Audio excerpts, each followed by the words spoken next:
Hi, welcome to episode 56 of the Chess Files. The answers are out there. I'm James Eade of the Eade Foundation. The Eade Foundation is about building communities through chess. And we're all over the world, kinda, and we think it's chess without borders.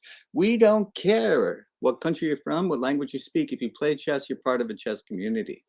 Now, this episode is dedicated to finding out what makes an author write a book and what book is it that we're going to talk about this week? That's the question. And, I was a pretty good attacker in my day when I was a chess player. And, I used to fight with grandmasters kind of regularly. But, I wasn't good enough to become one. So I wanted to learn, how could I be a better attacker? So my guest today, Cyrus, please come on and join me. There you go, Cyrus Hey Lakdawala. Jim, how are you? I'm Uh, doing well.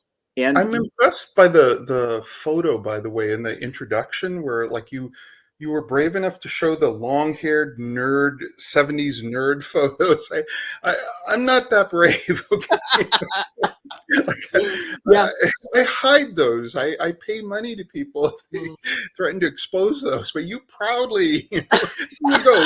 That's the one, the 70s chess nerd, long-haired chess nerd photo. yeah. I like it, man. I like it. Thank you so much. Because this one's like a little bit more current, but it's doesn't have the same. I think like it takes me back to the 70s. Yeah, Well, we're that's like when you father started. knows best. Look at my hair, okay? Like Yeah. a Marine came to my house the other day, where he said, "Oh, I." There was some mix up. Okay, and he came to my house. He said, "Oh, your son is joining the Marines, and you're signing for it." And I said, "No, no, my son is 30 and works for Sony. No, no Marine Corps for him." And he said, "Well, you look like you're in the Marines." I said, "No, I just cut my hair short because I'm too lazy to get haircuts. So I cut it super short and then just let it grow long." It's like when the hair starts to come over the ear, that's when I know I have to get a haircut. I, I like I want baldness. Like I crave baldness. I Yeah, hate hair. It's like every like 2 months, 15, 20 minutes of my life is gone for a haircut that I can't have back. I know you And know so- this movie Stripes, and they all come out after being shaved, and they're all going like this. That's me every right, day now. right.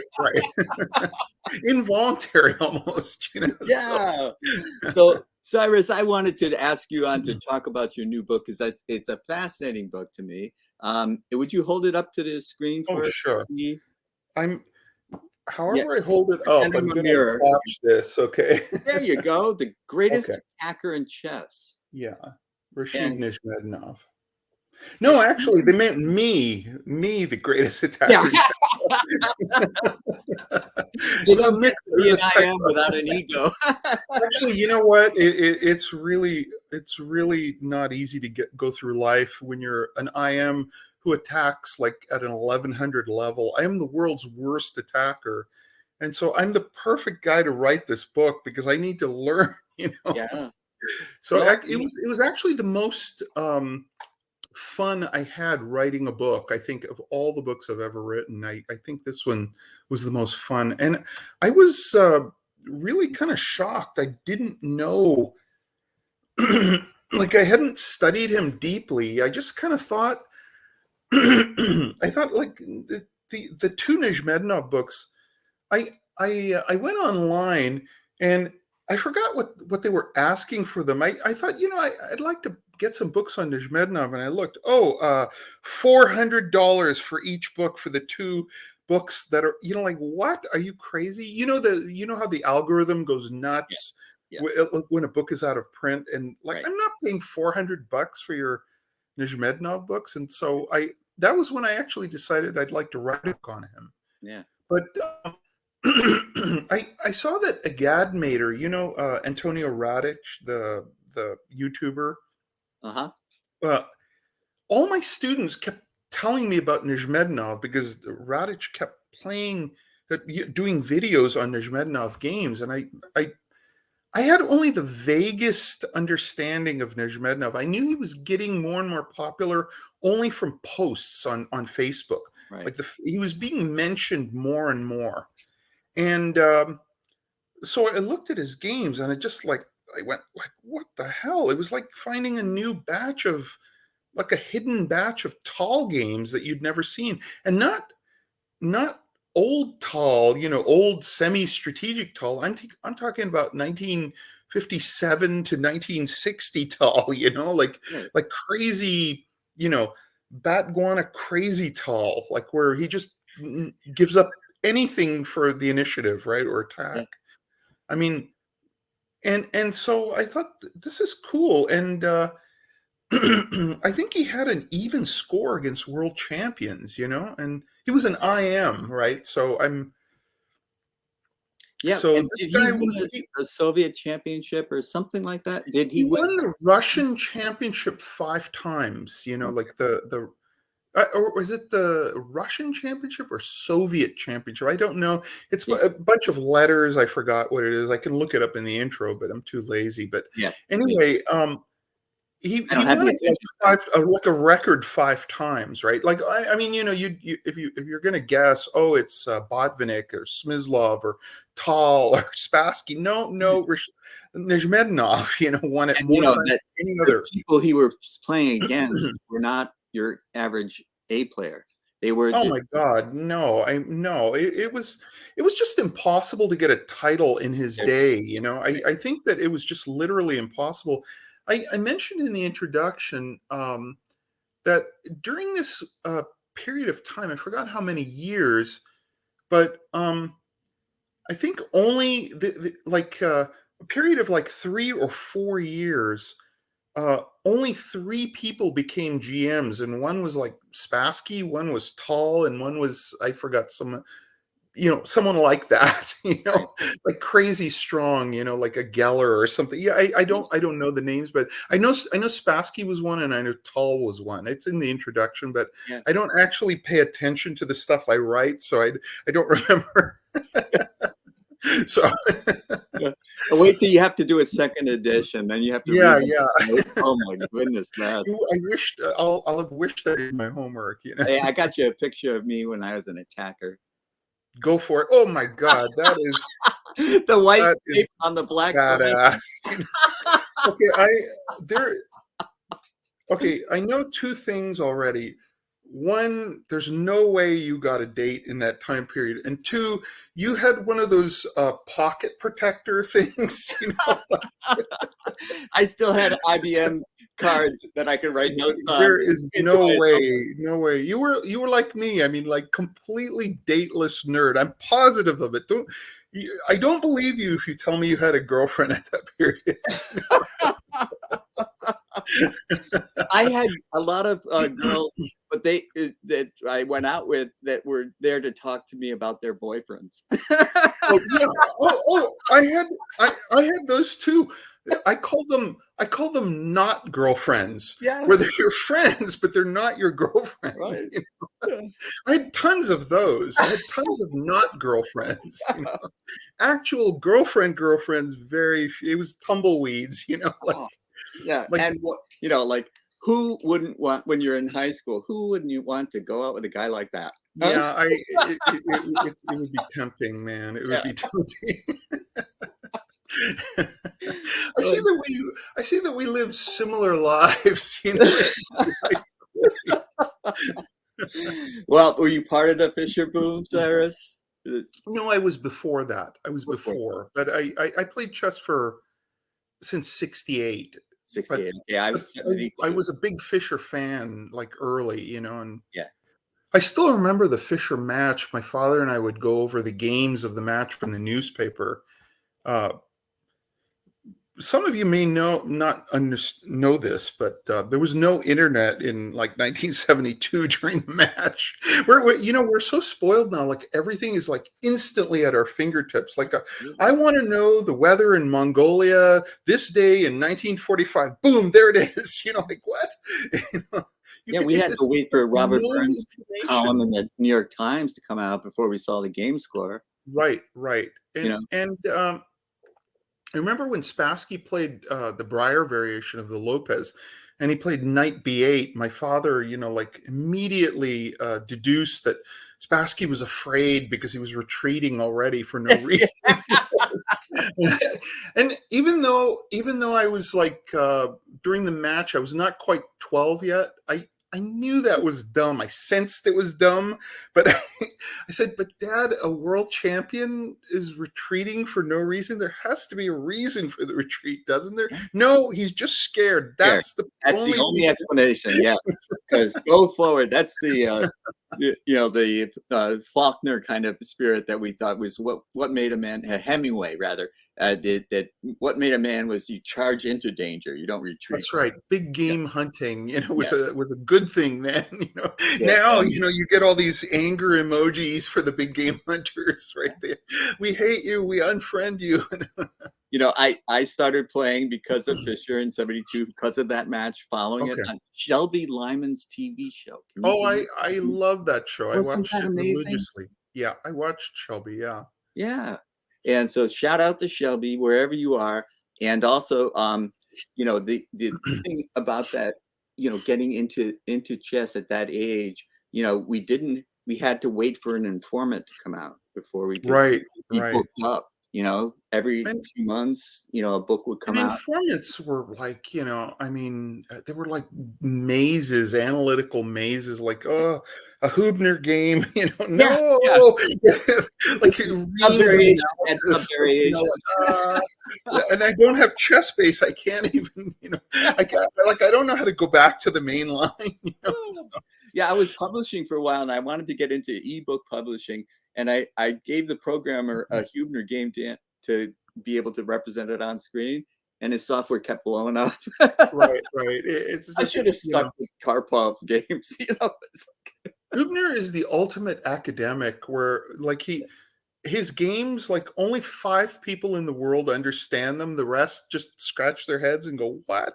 Yeah, yeah. And he's a papyrist. And he told me once that, um, you know, I'm the top 3 papyrists in the world, but the world only needs 2.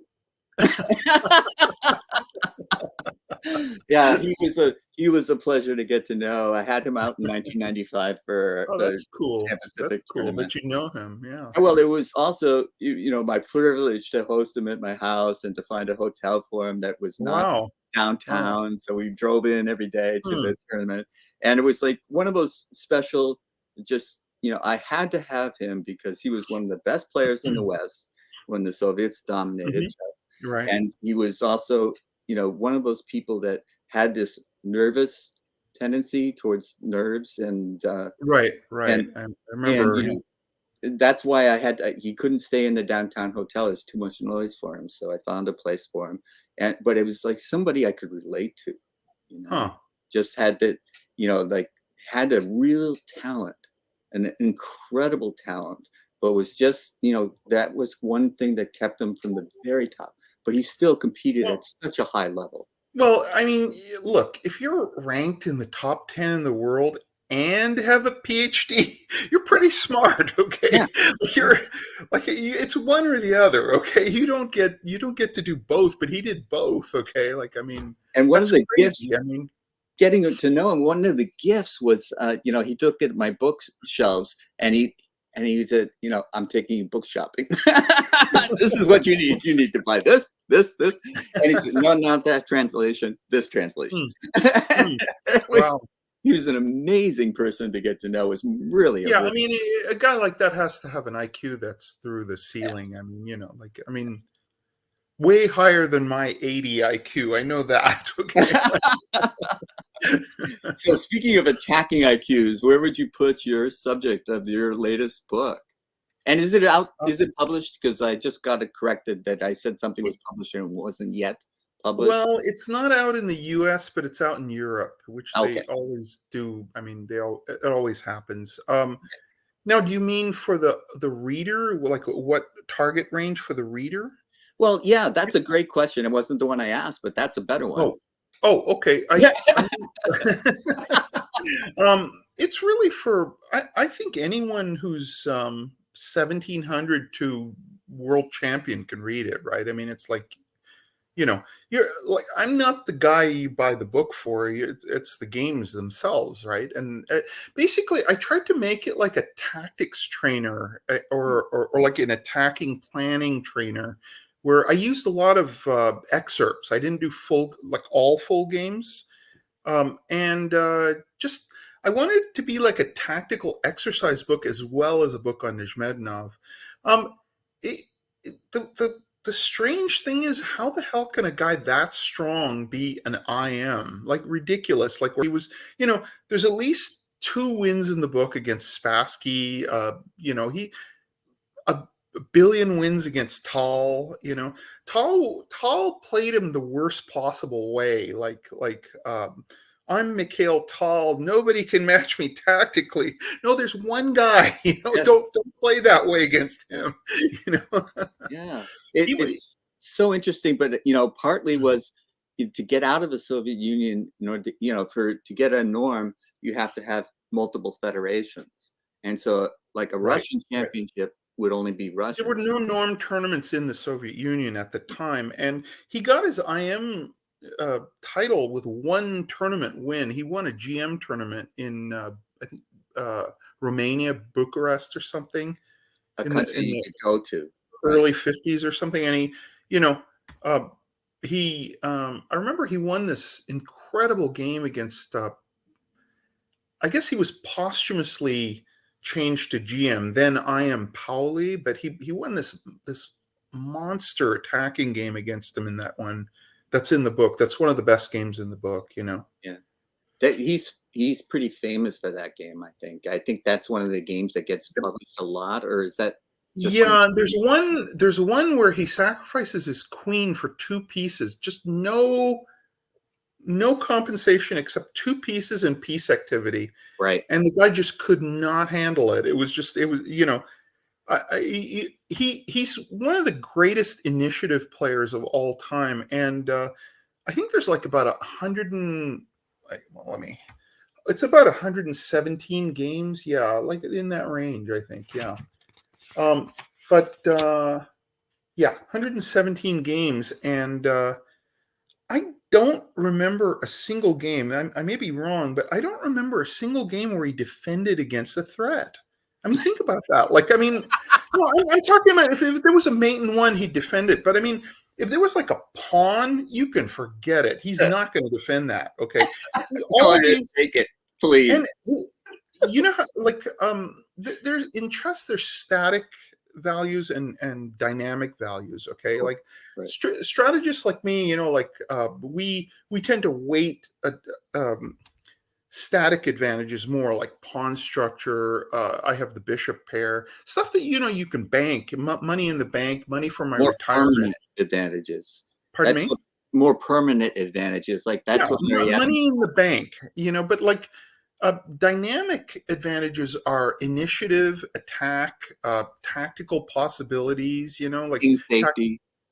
yeah, king safety, stuff like that. And those are ephemeral, they're very transient. Yes. Like you screw, like a guy like me, if I sacrifice a pawn for the initiative, there's about a 98% chance I'm going to play H3 and A3 at some point, losing 2 tempi. Okay.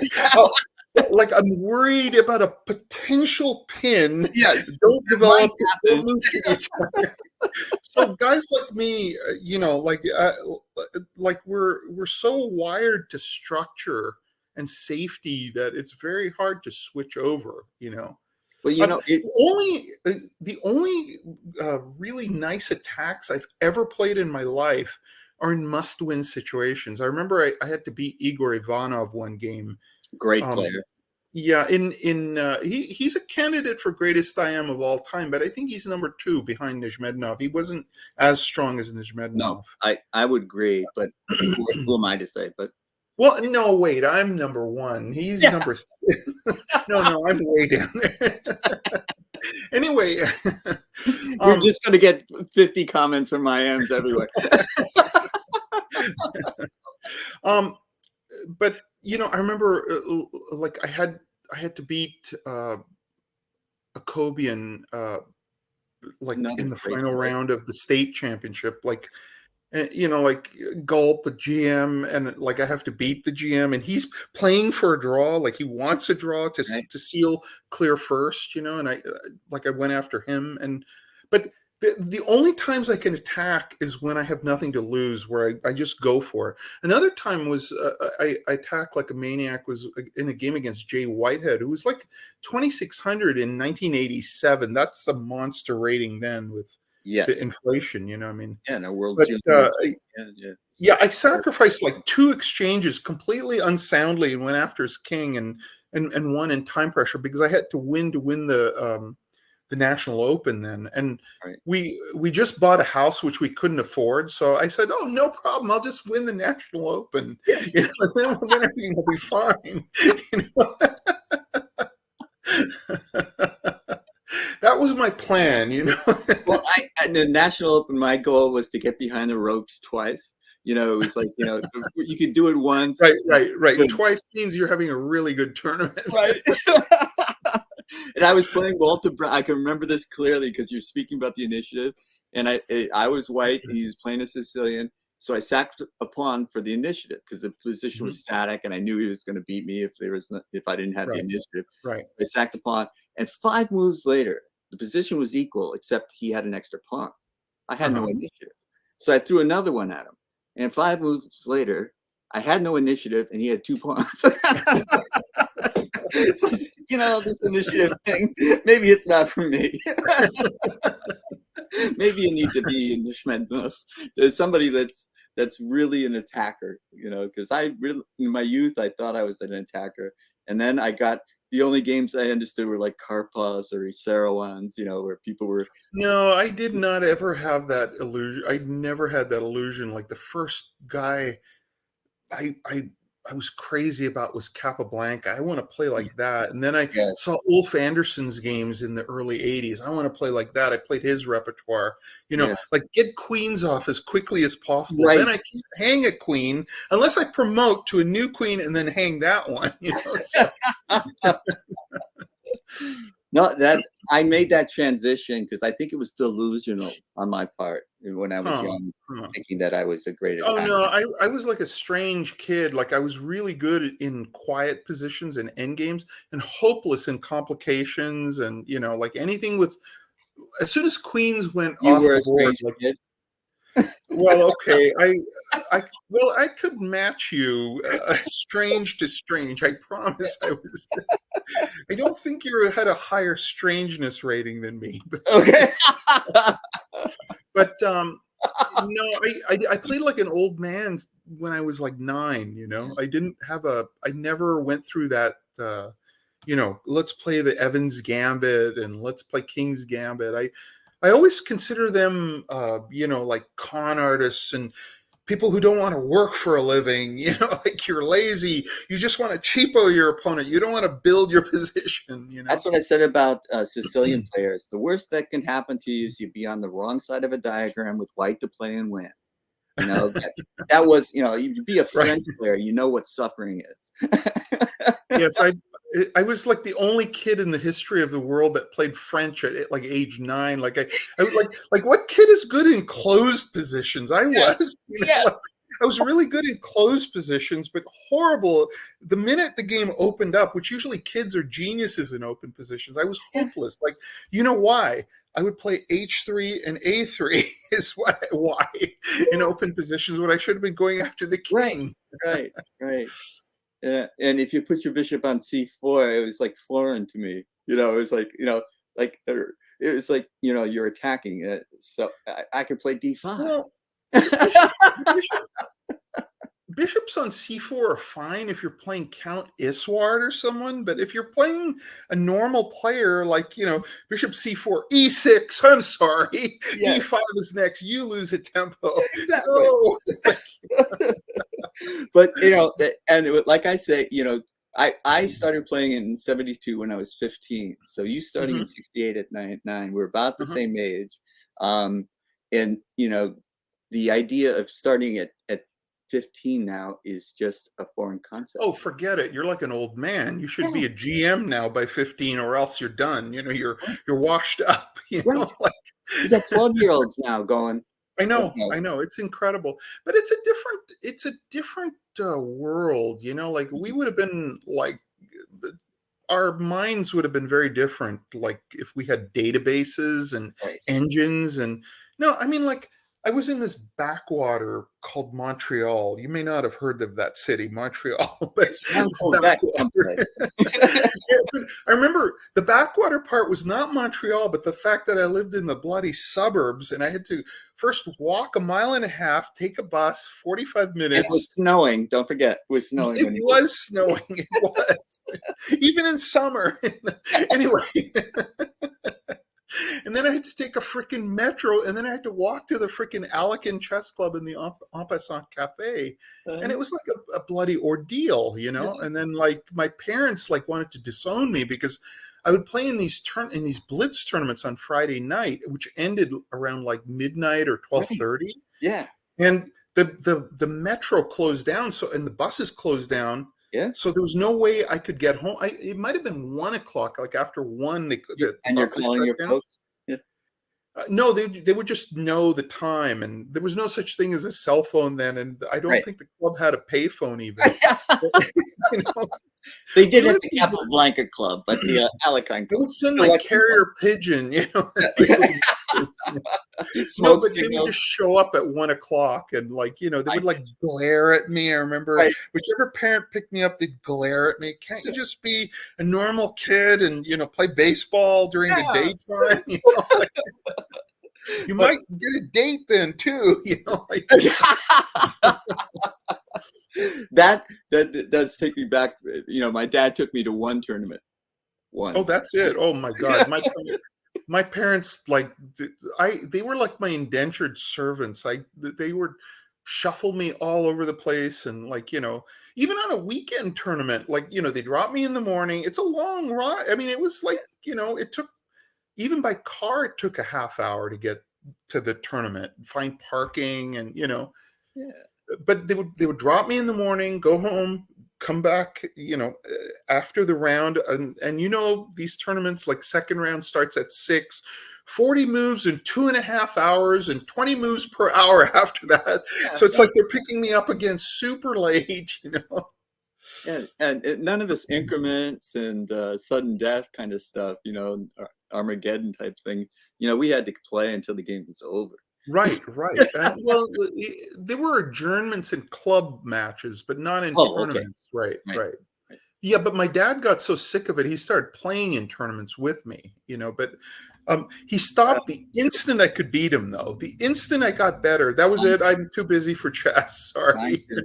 You know, but what he did do was there was a math professor at the college he taught at, and he played at the college chess club, and he would come by Okay. and pick me up and drop me off. Oh, okay. Okay. You know, my dad passed me on to somebody who would Okay. take Okay. That's charge a of my good chess system. career. That's a good system. Yeah, yeah. And so he could you know, and it wasn't until I was much older and I found out that he actually had played correspondence chess in the 50s. Oh, So really? my Huh. dad had played, but you know, once I got good, it was like, or you know, not good like Bobby Fischer, but good enough to beat him. It was Right. all Beat dad good. Like that's yeah, the ultimate goal, right? right. My father, I think, was like about an 1800 player, like in Wow, that range, you know. I mean, like meaning 2000 today, right? right. Because but he was a pretty good player. I mean, my father was pretty good, and he Was never he a studied, positional you know. player, or Hmm? was he attacking or positional? Oh my God, no. He was a positional player, and the reason I actually developed my style was because he was an unbelievable cheat. Okay, in that when we played, um, he it anytime I hit him with a combination, he would go, "Oh, sorry," and take back the move. Okay, he was like a blatant cheat when we played. Okay, he would always just take back his move. So I realized after a while, tactics is worthless because he just takes back the move. But if I beat him in a creeping, slow, strategic style, there's nothing Oh, to take back. And I swear to God, that's why I have the style I do. It, it that's was so it was like interesting. it was like a outwit the cheating dad style, you know. So Well, my dad, when I checked him, he would sometimes check me back, and I would say that's illegal, and he would say, "Oh, it's tricky." So the cheating dad syndrome that we have in common. But that explanation for how you could be a 9-year-old positional player, that makes a lot of sense. well, it was weird because I was getting more and more angry because he kept taking back moves, and I kind of knew that was wrong, like to do that, like. But he said because it's not a tournament game, you could take back moves, like, well, really? Oh, right. Yeah. But see, I was the better tactician, and he was like the better positional player at the time. And so I decided the tactics just don't work against him because he keeps taking back. Anytime he falls for a trap, he just takes it back. So I have to switch to strategic play. So I started, I studied Capablanca, Nimzovich, Petrosian, you know, the, And that in common. My system was the first book my dad brought home from the bookstore. Cost him 25 cents at a used bookstore. oh, wow. Wow. Yeah. Unfortunately, like the problem with my system and studying, players like Nimzovich and Reddy is, you expend all your energy getting your queen to A1 while your king is mated on the other side on H1. So it's like Read the Master. It's a brilliant book. like I can't tell you how many times I got my queen to A1 just as my king is mated, on the other side. So it's like they overstress the strategic factors, Of the course. old guys. Like if someone told me, someone asked me right now, my son is just starting or my daughter is just starting, should she study my system? I would say burn the book. Do not read my system. Okay. I think that book was good at the time. It was groundbreaking at the time. Yes, But for today's chess, it is hopelessly out of date. it It did is. not age well. It But did not age well. his passion for the game came out through the pages to me. That was what I remember. It's like a passed pawn is a criminal. It should be put under lock and key. Yeah, Blockade, blockade, blockade. So they did make all these mistakes that you're talking right, right. about, overstressing the wrong things, or not just not Hmm. the wrong things, but they were just stressed them too much. And so, but I did learn, like one time I can remember the only good move of my opponent's white squared bishop was to pin my knight on G4. And so I played H3 before he could play it. And I thought, prophylactics. Oh, I've made it. But now we're playing A3 and H3 too often. And, so yeah, The I main think you're right. impression I got from Nimzovich was that he was kind of like an egomaniac for like, um, Herr Svensson was one of the best players in Denmark, and yet I brilliantly beat him. Yes. Like, dude, come on, stop tooting your horn. Oh, he was shameless.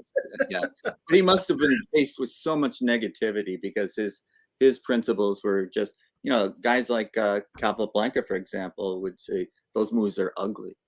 Well, Capablanca and Alekin just hammered Nimzovich. I mean, he looked artificial next to them. Capablanca was just like Effortless. well, it was fluid, he was like this snake that moved through the position, Right. and Alekin just came down on him like a bloody hammer, like, oh yeah, great, get your queen to H1, I'll mate you over here, Alekin just overpowered him with superior calculation, superior feel for tactics, superior feel for initiative, And attack. absorbed all of those principles that Nimzovich was writing about, but he went beyond them, and you're right, calculation was the essence of that guy. Yeah, I mean, he was not in their league. He would have had a 0% chance in a match against either one. I agree. Like a 0%. I mean, like Capablanca could have had the bubonic plague and still beaten him, and so could Alekin. I mean, Alekin could have had half a bottle of vodka right before the game. Yes. It still wins the game. Yes. So that brings us back to. So do you think not only is it Nesmedov's, or say it correctly for me, Nizhmedinov? Nesmedov, and he had a sense of initiative. But do you think Oh his my God, that's the understatement of the century. I mean, he took initiative as like a religion or something. It was like he would give away a pawn just to give a spike check or something. Like, I mean, anytime he was in control, that was it. He would give away everything. He would just routinely give away 2 pawns in an opening just for fishing chances. And as long as it was complicated, like, he always got the initiative, like, always. There was nobody that could take the initiative from him. I mean, not even the world champions could seize initiative from him. Like, he was just, Tall couldn't do it. Spassky couldn't do it. They would beat him strategically. His strategic play was like well below theirs. right? That's the only reason he didn't dominate them. If they all played like to complicate against them, he would have beaten them, the vast majority. Well, how did he do against Petrosian? Do you know? Petrosian was not a good guy for him, and I think neither was Cyrus. If Petrosian had a tricky style for him, right. like, because Petrosian liked to be attacked, Right. and Petrosian was really good at taking stuff and hanging on to it and not getting mated. So Petrosian was kind of like his kryptonite antimatter guy, I mean, like, yes. but like that style I'm saying, but very few people actually can play like Petrosian. Most people, Yeah. I but, emulated Petrosian. I just couldn't play like him. yeah. I mean, unfortunately, I do play like Petrosian, but like a really shitty Petrosian. Can I say that on here? Are there 6-year-olds watching? I apologize. Yeah, that's right. Yes. Although they know that word now. Yes, of course they do. Just bleep it out. Yeah. But, I was going to ask you, the initiative unquestioned. What do you think of his powers of calculation? Did you make any judgment on that while you were doing His calculation was unbelievable. It was unreal. He was like a super tall, in that he was like far more extreme than tall, in that he was an incredible attacker, incredible calculator, and incredible with the initiative, and just every dynamic factor, he was like off the scales. But he had suicidal tendencies, in that dull positions he was hopeless, because he would sacrifice something just to make it interesting. Ridiculous attempt to take an initiative in a exchange Slav position, would be right. horrible for him, But he exchanged French against them. Yeah. Well, it wouldn't matter. He would find a way to muck it up. But I mean, there are some positions that are really difficult to get anything going, All right. But he did dumb things. Okay, like he would play the stodgy Steinitz variation of the Roy Lopez with black. Why?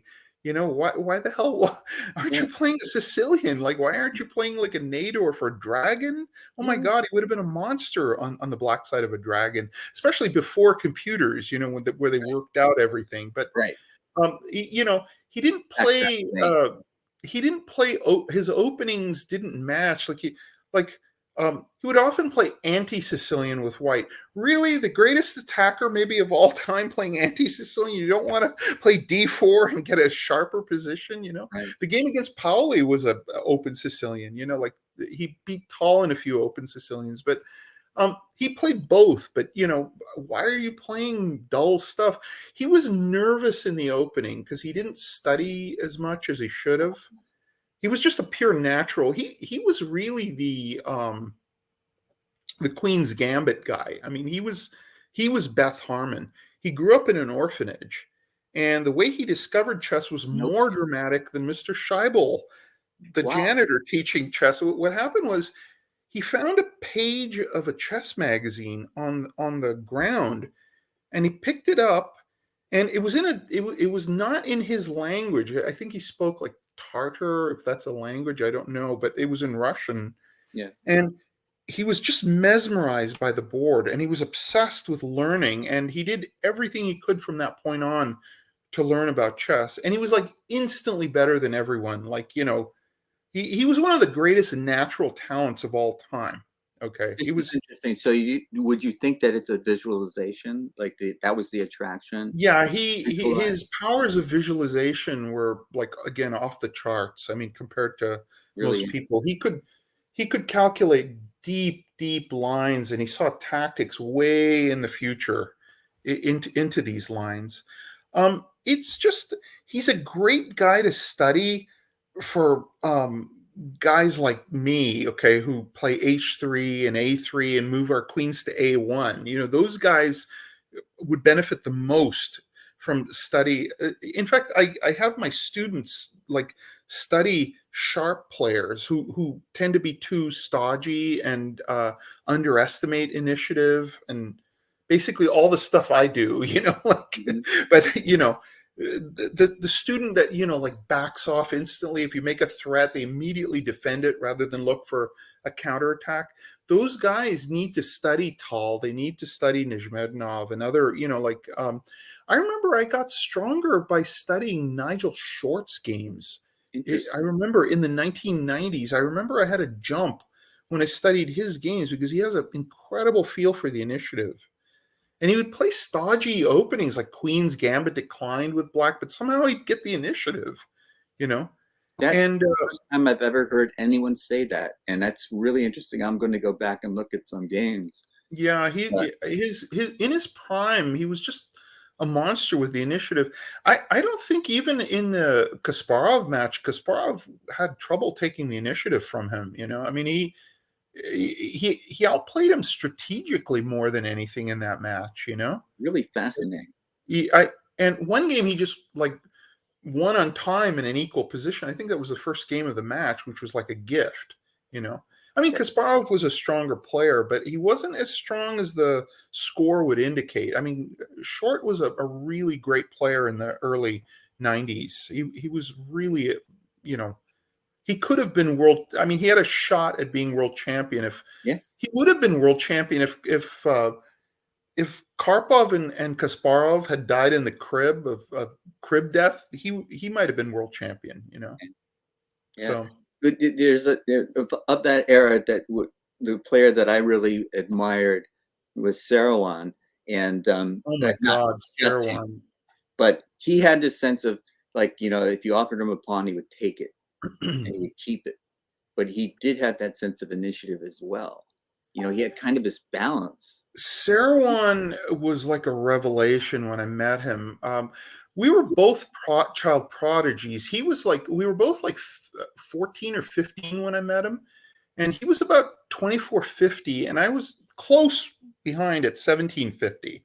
Okay, so we're both prodigies. Okay, Yeah, but oh you my were an God, up and comer right from I the remember beginning. we were. It was the Canadian Open in New Brunswick. Maybe I was like 15 or 16 even then. I can't remember. The years all merge. I didn't even do drugs in the years merge. This isn't fair. I didn't have the fun of the drugs, and yet my brain is as if I used drugs. You know. Anyway, I saw him playing Blitz there, and it was just a revelation to watch him. You know, he was just. It was like he.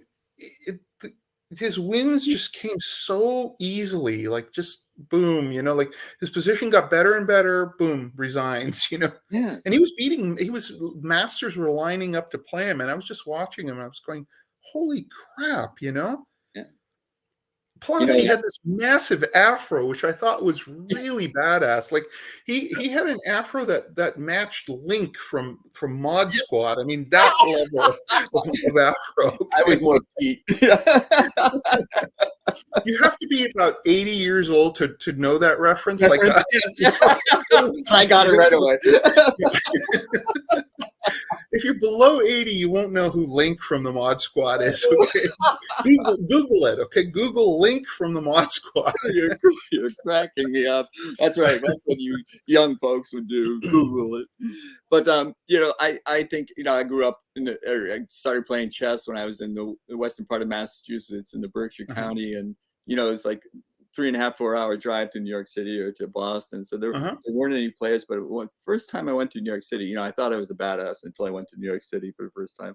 I got Mhm. my butt kicked, and it was like but I was watching John Fedorowicz play postmodern, and he kept saying box, box. I had no idea what he meant, and of course that's the informant symbol for forced move. Oh, that's right. That's right. I remember John Fedorowicz saying box, and you'd say it with the accent. Bronx accent. Yeah. Like I saw him playing Blitz. It was maybe about like in a Canadian Open or in the mid 70s sometimes, but I remember he was playing Walter Brown Blitz, or I may have been hallucinating again, but I think he was playing Brown Blitz, and he kept saying box, box. I really liked him. I love Fedorowicz. He is my best grandmaster friend, and right away, because we met after he because I was from Massachusetts, my chess career. He had at the National Open. He was playing Bill Kelleher. You remember Bill? Right. And very strong player, great guy too. But Kelleher was white against John, and he had played a Sicilian, and Kelleher kind of rolled him.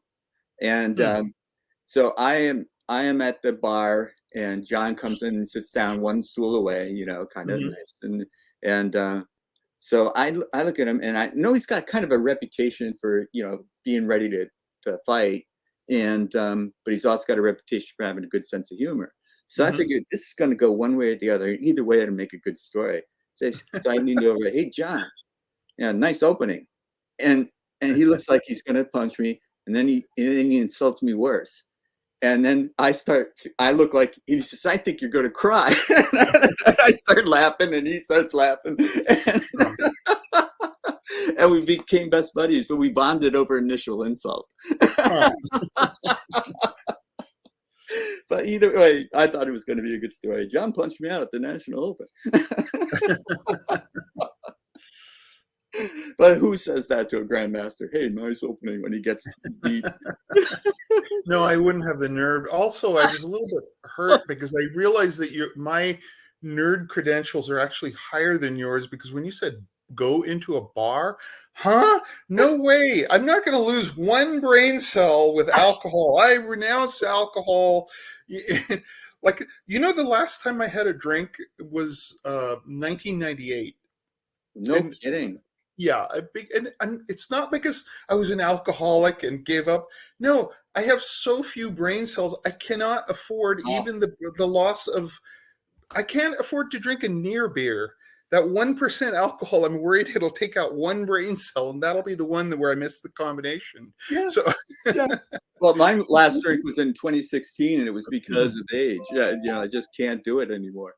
And it was like, but it was kind of how I bonded with guys like Nick DeFermian and Larry. Yeah, alcohol is a strange thing because you it's a bonding thing, but I saw so many lives have been ruined with it. It's also, so like you have a couple of drinks, you have an accident and kill someone or yourself, or both. So or you say something to someone that something mean that you wouldn't have said, but you're not drunk. You've only had like 2 or 3 beers, let's say, but it's just that little push you needed, to say something mean.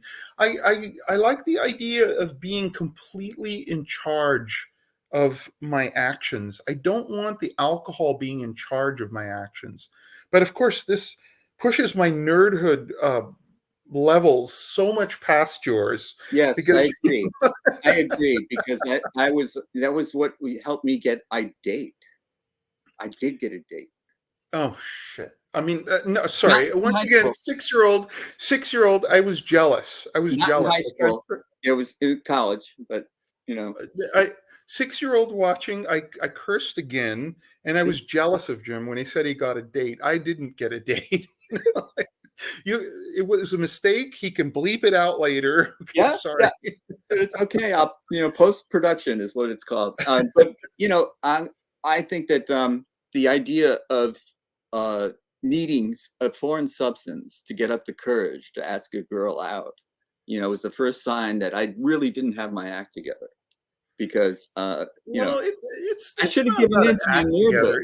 It's a natural shyness. Some people are naturally shy. Like I've been on one date with one person in my life. That's my wife. That's it. That's my one and only date. Like Nancy, and that's it. Married her. I don't ever have to ask another woman out. Thank God. Okay, I'm clean now. Oh, that's an amazing story. I don't know if I've ever met anyone who was one and done like that. One date. Okay, can you beat that for nerdhood? One date. Okay. And I think she asked me. I would never have the guts. I don't think I Oh, had the guts, oh God. Maybe I'm an FM in nerddom, but you're definitely GM. No, there's nobody in my league. Okay. Never taken a drug in my life that's a not non-prescription. Never, like, not one puff of marijuana even. Like Wait a I've minute. never I've never Wait, had a drink. wait a minute. You were Maybe born I should. Maybe I should. Well, that's not true. I have this awesome neighbor. We just moved, and I play ball. I play fetch with my dog Amadeus at 11, and him in. and his wife smoke joints next door. So I time it perfectly so that it wafts over, and I go, Hey, this My is wife a can't stand the pleasant. smell of it. So, like that's not something that's an option for me. But I know that when we walk by in San Francisco and she gets a whiff of it, she makes this horrible Oh, she doesn't noise. like the smell? I love the smell. I know. I absolutely love the smell. But we probably 6-year-olds. It's definitely time for you to change the channel. But I think that this is an interesting thing because you grew up in an era that was like kind of post hippie, post Every summer of kid in love. my school, people associate the 60s with drugs. The early 70s 70s. was 10 times worse with It was drugs in high schools. It was just it was permeated with unbelievable. drug users. I never was tempted. I always thought it was dumb. Like, why would you Plus, want to you would see these guys impair are bright. yourself? They're really bright and they're really full of life.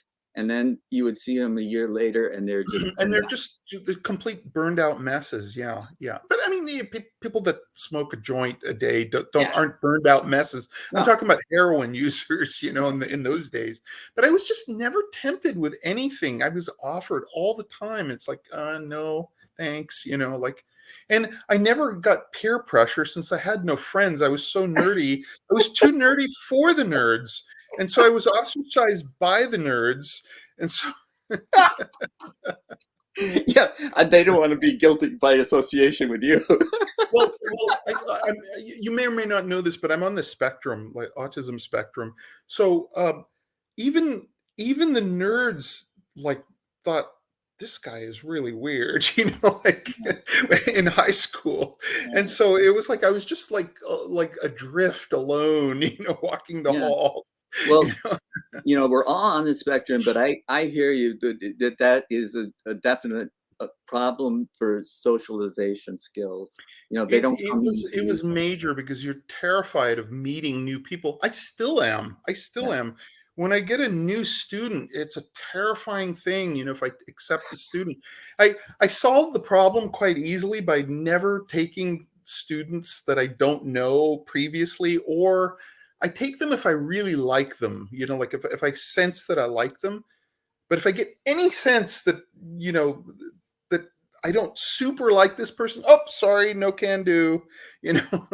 I bet Like, we've played in tournaments and just walked past each other without noticing each other. we probably did, but you lived in the East Coast, didn't you? Well, and since Well, so '79, did I've I been in actually. California. So did I. But Yeah, where did you live? '79, I've been in California. So Okay, well, that's when I moved, 78. yeah, So wow, another parallel. you copied me. You Yes, copied me. I was a year behind you and everything. You got yourself out. Cyrus has moved to California. He's not going to get one up on me. I'm going I'm there moving too. to California. It was because my best friend was going to Stanford and he offered me a free ride. Oh, nice. That's That's a the good only reason. reason. But once I got here, I stayed. because it My was. father just randomly packed up and moved. He had two really successful businesses, one in India, and they sold everything, just packed up and moved to Canada, like moved us all to Canada.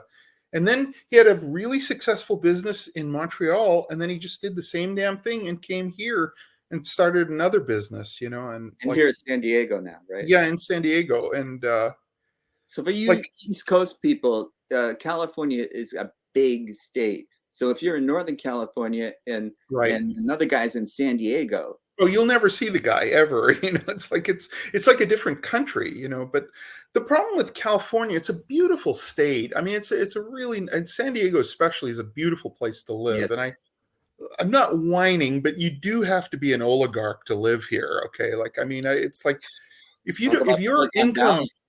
if your income is any less than half a billion a year, you can't afford to live here. Okay, because the house prices are. I just saw the newspaper yesterday. I was at the grocery store and I saw the headline. Median house price now in San Diego is close to 800,000. This is what Median.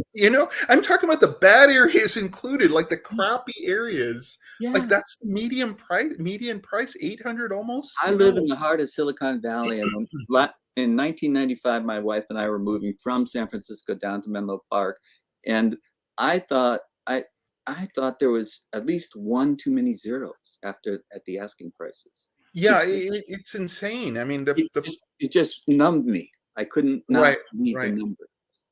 right. I was just talking to Nancy this morning. I said, let's move to Washington State. Nancy, come on, we'll triple our wealth. We sell I own two houses. They're both paid off. Okay.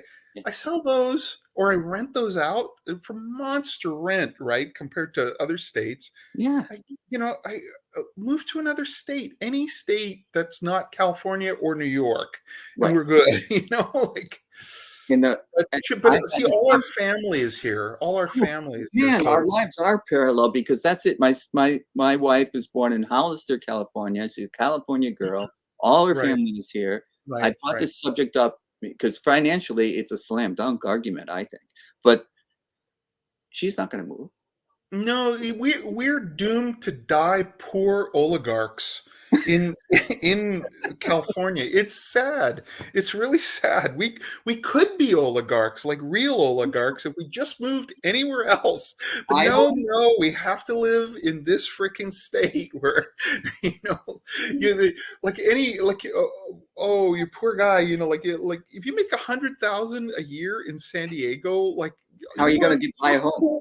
You're poor. Yeah, Okay. how are you going to buy a home on 100,000 a year? No, impossible. Yeah, Impossible. My son and his I call her my girlfriend-in-law because she's lived with him for like 6 or 7 years. yeah, I But have my son and brother-in-law. my girlfriend-in-law are trying to buy a house. She's a teacher and he works at Sony, makes a really good salary, okay? And joint income, they have a pretty decent income, but You would they think. can't afford a house here. Anywhere else they could. Yeah. Anywhere else they could, but not here. And I don't know how people get started today in these areas. I don't have well, I any idea. mean, he's he's going to have to wait till we drop dead and inherit our houses. It's like how it works. But I think there's a massive housing crisis in the U.S. right now, where the Certainly is. prices are absurd. Like, I mean, And it's not just California, it's all over. I have I a I own, friend I own a in Nashville. sorry. Go ahead. Go ahead. I Go have a ahead. friend who's pricing his homes in Nashville, and they're out of control because a lot of Oh, are Californians they? are Are moving they? out there.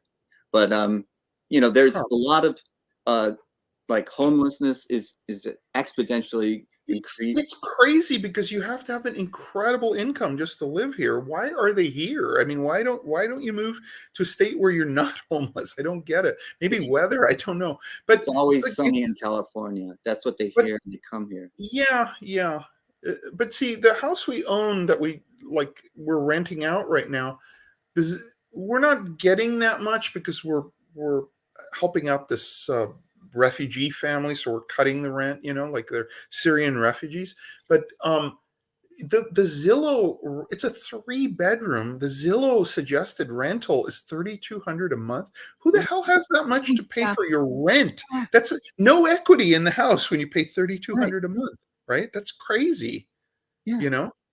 And it's just burning it, and yeah, it does you no good in the future. You can't save if yeah. you're paying that much in rent, so I Damn it, don't know we how. need to talk our wives. We need to tell our wives we want to be oligarchs. Women, we want to be oligarchs.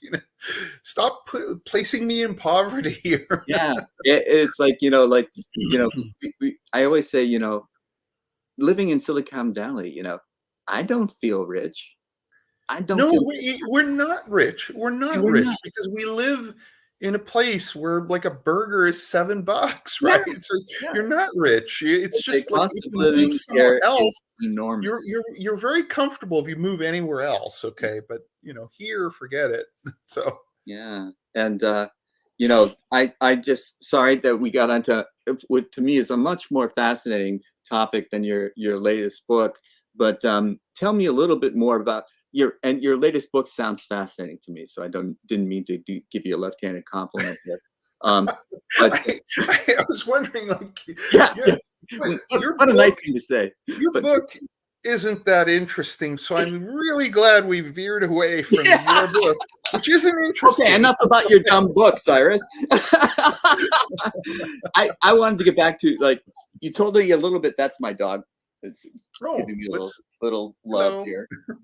She's lonely. She's actually my brother-in-law's dog. I'm just taking Right. care You of her. told me. Yeah. But I think that what I wanted to get, you told us a little bit about, like, you wanted to study his games because you're not that type of player, and it's such a stretch for you to become Well, it's that. opposites attract. It's Yes. opposites attract. My wife is a non-nerd. Okay, she's completely functional. She knows how to pay bills. She knows how to, No. I'm so abstract that if my wife left me, I would just sort of sit here on the bed and write books until I died of starvation or thirst. I'm so Oh, non-functional. Like your you wife have to would have tell me someone when to deliver you eat. You have meals. to tell Yeah. me, like I just, the house would be, I wouldn't pay taxes. The house would be taken away. Like I'd just be sitting here. I'm so abstract that I can't do anything except do chess and teach and write books. That's all I can If do in someone life. delivers a meal to my door, I wait until they go away before I open the door and take the meal. Oh, excellent, excellent. I like that. But anyway, I'm so abstract that I can't function in life, and my wife is just totally, Nancy is like completely functional. Like without her, I'd be done for. My wife has friends, it's like, the people that drop over. I I have way What? more friends than her because of chess. With chess, Yes, everybody has like loads of friends, but yes, yes. non-chess friends, no. Okay, like I forget got it. one. He's a professor at Stanford, and we go to the Stanford women's basketball games together. And so, and he doesn't like chess, but he's a brainiac in math. So it's like, Mhm, mhm. we can talk to each other. But all I meant was that I love talking about all of the topics that we were talking about so much, and they're so important to our way. But there's very little that we can do about them. So what we want to get back to things that we can do something about, and that's chess, and that's your book, and not only this latest book, but Cyrus, how many books have you written? Well, it's I miscounted, by the way. I'd written fewer books than I thought, but Yeah. it's 50 now, and I thought I was at 52. But I have 3 about to come out, actually 4 about to come out. Like 3 with Karsten Hansen. I'm going to start writing Oh, books with him. shout Yeah. out to him. Yeah, he's just a great guy. I really like working with him, And he can get all those tactical positions for you.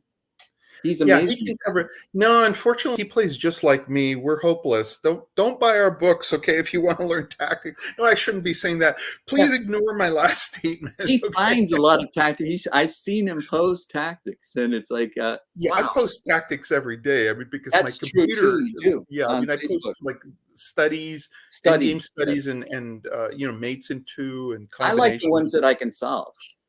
Those are my Yeah, favorite. unfortunately, those are very tough. When you do endgame studies, they're very, very tough. I mean, the endgame studies, I find that they're valuable even if you don't solve them, because you just see, when you look up the answer, just try and look up the answer, you see a pattern that you've never maybe seen before, or just it's so outrageous that, like, you go, oh my God, you got to be joking me, Yeah, and you increase your the reservoir of the this is internal database. you chess know is a game of pattern recognition, and yeah.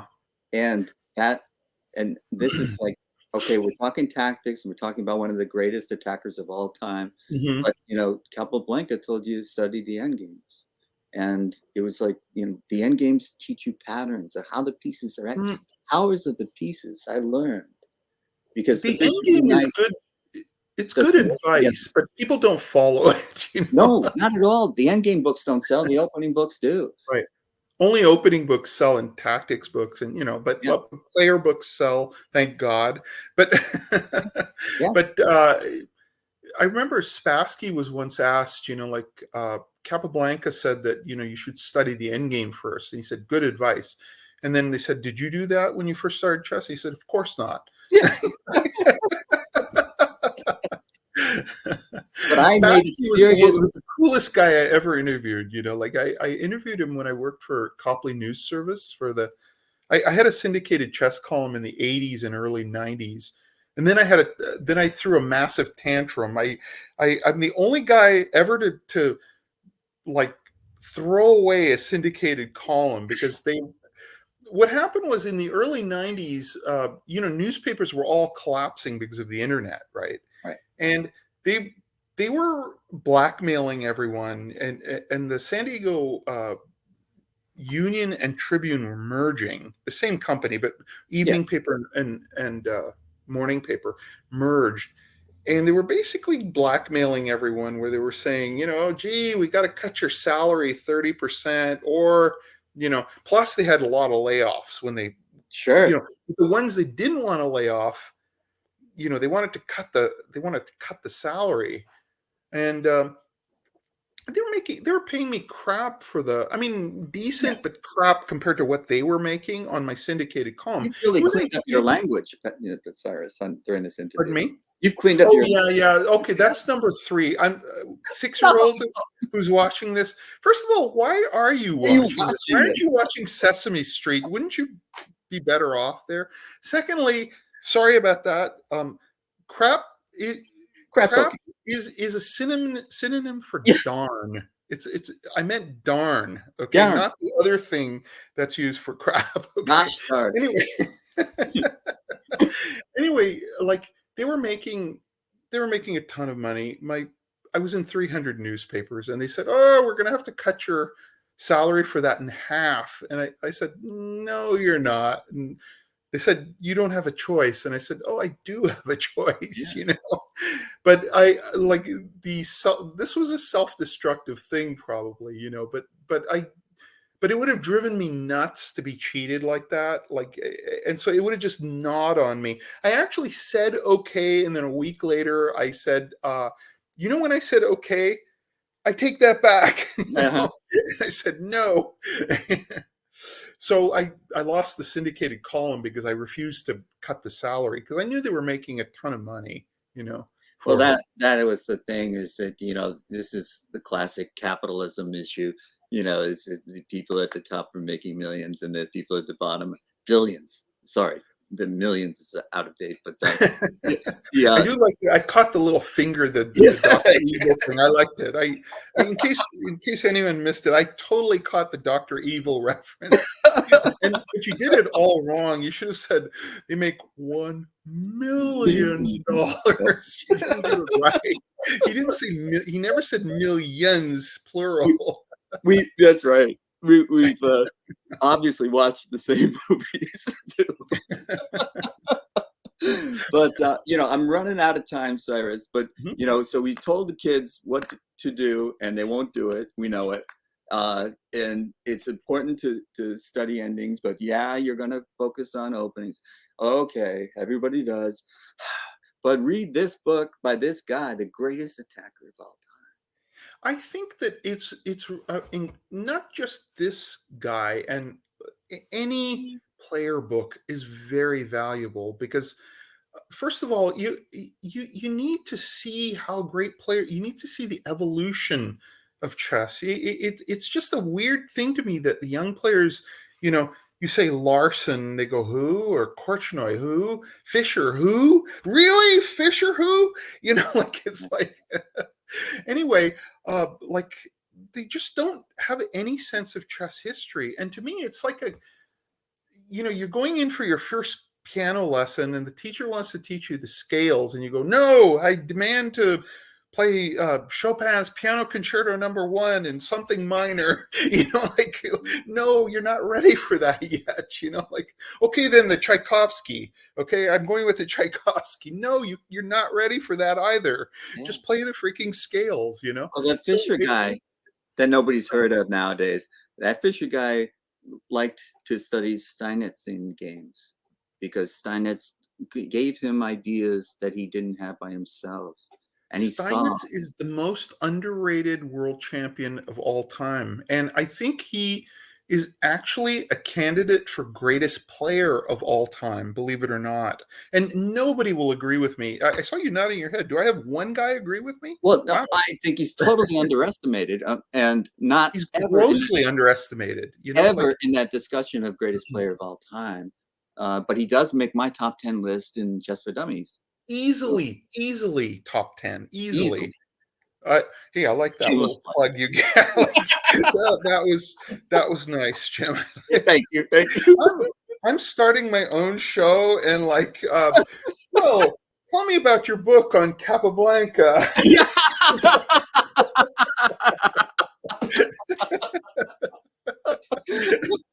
Red-handed, busted. I thought that was very clever, by the way. But anyway,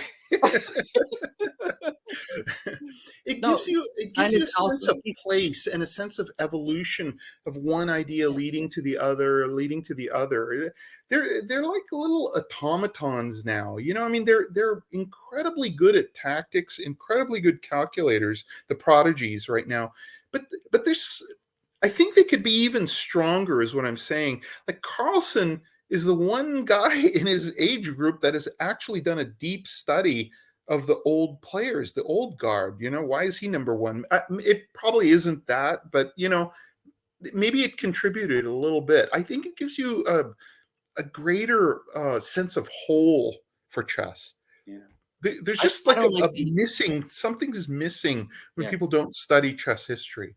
I don't like the prodigies either. Sorry, I think they're well. You don't like the prodigies because you were never one like I was with Sarah, rated 1750 at age 15. Yes, you're jealous because of my towering rating. Yeah, I got the credentials to prove it. Just look me up on the U.S. chess rating site. 50 points away from A player at age 15. 50 points away. I made A player by the time I was a junior in high school. So, Oh, damn it! Then you're a greater prodigy than me. Damn it! But you know what? I didn't make a jump in playing strength until I went to UMass my freshman year, first semester freshman year. I got to play a lot with Danny Kopek. Oh my God, Kopek lived in San Diego. He was a good friend, And he taught me so much about the game. And we would, he would give 5-minute to 2-minute odds to everybody, and he and I would play 2-minute chess. So he gave me 5-minute odds, and then he said no. Then he gave me 3-minute odds, and he said no. So we played even up. Of course, he won most of them, but I learned so much from him, and I went from about 2,000 to 2,200 just by being exposed to him for one semester. Yeah, he lived in San Diego in the early '80s, and we used to hang out. I used to go to his. This was 1975. Yeah, so Yeah, you knew him. it was right around then, but he was a strange guy. You know, he was an IM. I could beat him consistently, by the way, in blitz. Like Yeah. he could only score like 1 out of 5 against me, right? But he would say things like, you know, if I had a shot at Karpov, I would be world champion. And I'd go, huh, okay. And then inside my head, I'd be going, huh? Like, what the hell? If this IM thinks he could take down world champion Karpov? Like, you know, Kasparov too, huh? And I just outwardly I'd nod, you know, like. Well, he was a really good thinker and teacher, but it doesn't make you the competitive player that he might have thought he was. Yeah, But he did go 8-0 in the Pan Pacific, not the intercollegiate tournament that we played in at Ohio State in 1975. I was the only other player on our team to make a positive score, but he went 8-0 on board one. Right. I mean, So if you're going to be he wasn't a coffee house player. He was. No. I remember I first met him at a Canadian Open in the 70s, in the late or maybe mid 70s. And I remember he was playing Kevin Spraggett. And at the time, Danny was like rated around 2250 or something. Kevin Spraggett was a strong IM, about to be GM, you know, about to be a strong GM, you know. And I remember, like, you know, Kopech is black, you know, and or at least in my foggy memory, he's black. Maybe he was white. I don't know. Anyway, he offered like Spraggett a draw, like right out of the opening, and Spraggett like looked at him like, I'm the IM. I outrate you by, you know, 250, 300 rating points, and, you know, like, you're offering me a draw and I'm white. No. A few minutes later, draw, you know, like, what the hell? You know, like, and I remember Spraggett, Kevin, like, told me, like, this guy's nuts, you know, like, he keeps offering me draws that he thinks that we're like on an even plane, and Spraggett beat him, you know. I mean, but Danny had that thing where he just he had this delusion where he was a world-class player, but he was an IM. Like, I mean, you know. Okay. Well, you know, all of us are characters, and so, you know, we all have our quirks, and Danny had his strengths and weaknesses, as we all do. But you know what, I'm just so pleased that we could spend this entire hour talking about. Thank you so much for having me, Jim. I appreciate it. Talking about your book and nothing else, you know. Yeah, you wasted time talking about my life when you could have been talking about this excellent book. There you go. The greatest attacker in chess. The enigmatic. What's his name? Wait, let me check.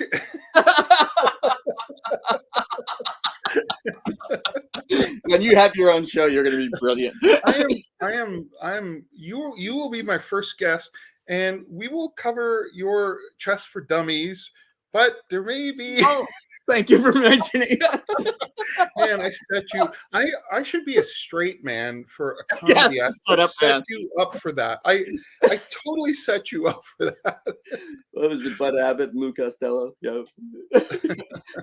I'm Lou Costello in this thing. Actually, the greatest. Okay, last thing I will say before I leave: the greatest straight man in comedy history is Bob Newhart. In my opinion. I love Bob Newhart. He doesn't have like I remember. Yeah, just totally like where he'd just go, no. And that's all he would say. And it was hilarious the way he'd say it, you know, like stutteringly no or yes. Yeah. He played this, not in his show, but a psychiatrist in this little skit. And people would come into his office and he would say, you know, $5. And so they would say what their problem is. And he would say, stop it. That's $5. $5 to see a psychiatrist? That's a good deal. $5 or stop it. Yeah. Okay. I remember Lucy charged 5 cents for psychiatric advice to Charlie Brown. That was a really good deal. I wonder if kids these days even know about Charlie Brown. Pardon me? I wonder if kids these days even know Charlie Brown. Well, they would if these kids are 80 and above like us. Cyrus, you're a brilliant guest to have on. I Thank really you so appreciate much, Jim. you. It was really fun. And Thank you so we'll much. do it again because you got 3 books coming. Sounds good. All Sounds right. good. So I'm going to take you backstage now, and it'll just be all me. So that was episode 56 of Chess Files. The answers are out there. So if you want to, if you have questions, just ask, because people like Cyrus and I have all the answers. So next time that we see each other, you viewing audience out there, hi mom, you're going to be able to meet another guest as fabulous as Cyrus. That's a promise.